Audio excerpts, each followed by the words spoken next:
name's Audra Mitchell. I'm a lecturer in the politics department and I'm the designer of the module Dilemmas of Intervention. It focuses on situations of violence or catastrophe in international affairs and how international actors should respond to that.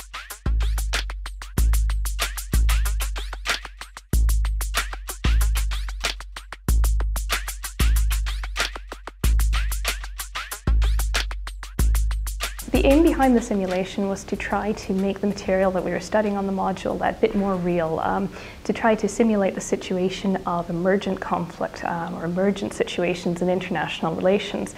Quite often just studying the theory isn't sufficient. Students need to try to understand how these kinds of things play out when there are multiple actors involved or when the situation is changing regularly. The simulation was intended to help students kind of experience those dilemmas themselves. Kind of sought to bring students maybe beyond textbook learning to get a bit more engaged in what the practical and ethical and political dilemmas would be around intervention.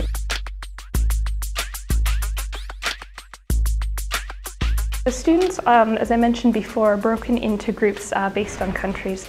One other thing I forgot to mention is that each week, throughout the whole module, they give presentations as their country on that week's theme. So for instance, in the week on human security, the France group has to talk about how France views the concept of human security.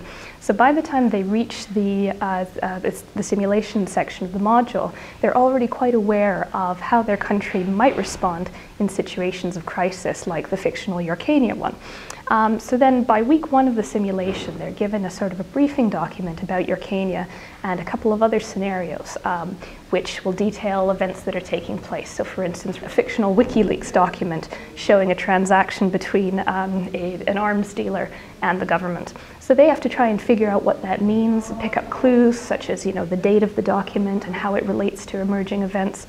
So initially what they'll do is they'll go into their groups and work as countries. And then in the latter part of each section, that's a 2-hour section, so we usually do about 1 hour and 15 minutes with them working in a group. And then for the last 45 minutes or so, we come back and have a plenary session or a meeting of the contact group. And they discuss as a group how they think they should respond and then negotiate. So that's how a typical session would run. We only had 6 hours total of class time in which students would be meeting for the simulation. So the VLE allowed us to kind of expand that by asking students to meet outside of class time to develop the blog posts that they would then use.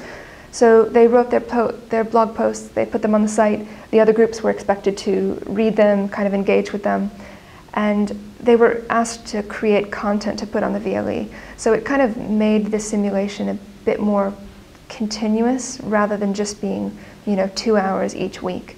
Having those blogs on the VLE allows them to go in and learn a bit more about how, for instance, China might vote in a Security Council resolution if one is put forward. So that's another way that the VLE really helps to assist this process.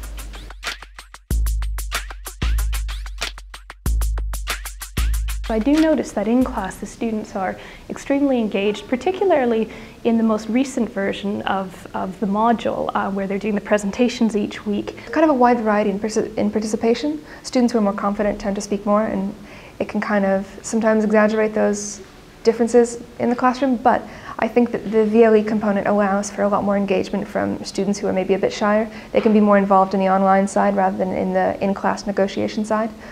This kind of simulation provides them with a lot of the real-world experiences, the problem-based learning skills, the group kind of experience working in a group, those are dynamics. And I think it's good for employers. I mean, we talk about in the report, we talk about the way that it meets a lot of the employability criteria set out by organizations like the UN, the UK Foreign Office, all of these institutions where our students would hope to then work after their degree. I think, I won't say it applies universally to everything, but I think basically problem-based learning is applicable in any case where students are expected to take abstract or theoretical knowledge and apply it to real-world events.